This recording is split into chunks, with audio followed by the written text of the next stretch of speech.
अस्सलाम वालेकुम 10th class.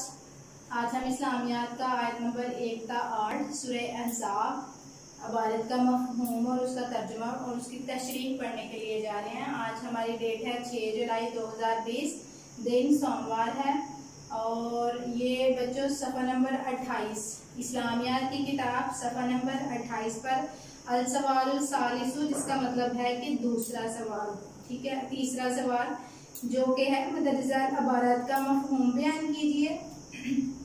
इसमें पहला है अलिफ लिख के लिखा हुआ है अन्नबिय्यु औला बिल मुमिनीना मिन अनफुसिहिम व अज़वाजुहु उम्महातुहुम। अन्नबिय्यु औला बिल मुमिनीना मिन अनफुसिहिम व अज़वाजुहु उम्महातुहुम। इसका तर्जुमा है पैगंबर मोमिनों पर उनकी जानों से भी ज्यादा हक रखते हैं और पैगंबर की बीवियां उनकी माएँ हैं। देखें, इसके दो मफहूम है, इसके दो तर्जुमे और दो मानी हैं। दो बातें बताई गई हैं इस आयत के अंदर।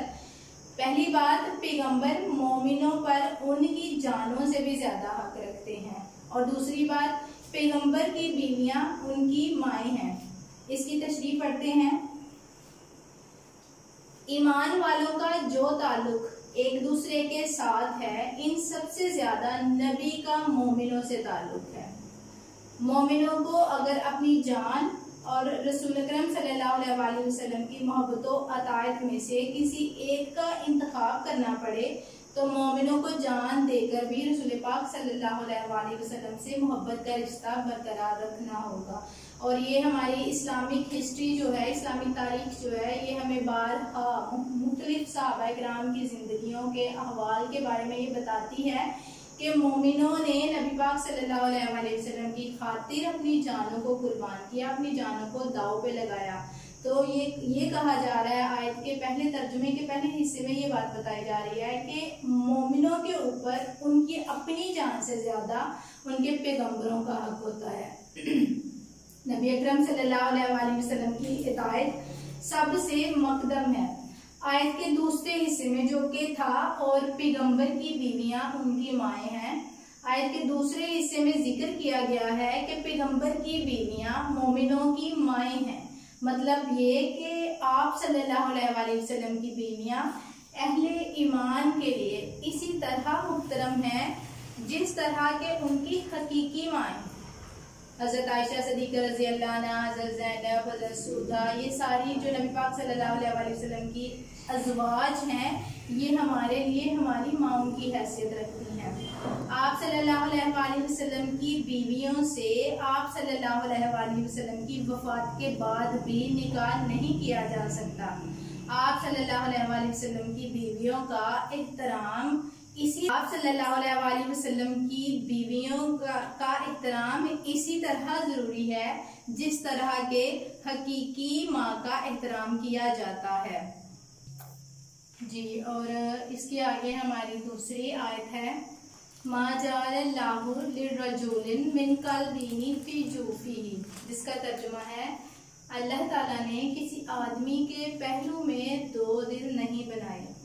ठीक है, इसका मफहूम है इस आयत को इसके दूसरे हिस्से के साथ मिलाया जाए तो ये मतलब बनता है कि जिस तरह एक आदमी के पहलू में दो दिल नहीं होते, ऐसे ही एक शख्स की दो हकीकी माएँ या एक बेटे के दो बाप नहीं हो सकते। इस आयत का एक मतलब ये भी है कि एक आदमी बैक वक़्त यानी एक ही वक़्त में मोमिन और मुनाफिक, सच्चा और झूठा, बदकार और नेकोकार नहीं हो सकता। इसके सीने में दो दिल नहीं है कि एक में इखलास हो और दूसरे में अल्लाह से बेखौफी। एक वक़्त में आदमी की एक ही हैसियत होगी, वो मोमिन होगा या मुनाफिक, काफिर होगा या मुस्लिम, इसकी असल हकीकत एक ही होगी। प्यारे बच्चों, बहुत क्लियर वर्ड्स में ये बात बताई गई है कि अगर आपका जाहिर आपसे ये कहता है कि आप बहुत नेक और बहुत अच्छे काम करने वाले हैं, तो सेम टाइम आपके बातिन में भी यही चीज होनी चाहिए। ये नहीं कि जहन में शर चल रहा हो और जो जाहिर चीज आप कर रहे हो वो आपकी नेकी हो। तो ये कहा गया है कि आप एक वक्त में एक ही हैं, अगर आप सच्चे हैं तो आप सच्चे ही हैं। ये नहीं कि सच्चा इंसान कभी एक झूठ बोल दे तो वो गुजारा हो जाता है या वो चल जाता है। सच्चा इंसान हमेशा सच ही बोलता है। ये दो इबारत हैं जिनके मैंने आपको तर्जुमा एक दफ़ा फिर पढ़ देती हूँ कि पैगंबर मोमिनों पर उनकी जानों से भी ज़्यादा हक रखते हैं और पैगंबर की बीवियाँ उनकी माएँ हैं। और दूसरा, अल्लाह ताला ने किसी आदमी के पहलू में दो दिल नहीं बनाए। ये दो इबारत हैं अलिफ और बे। इनके तर्जुमे और मफहूम आपने याद करने हैं। आपकी डायरी है सफ़ा नंबर 28 मतअद्दिदात इबारात अलिफ और बे का तर्जुमा और मफहूम याद करें।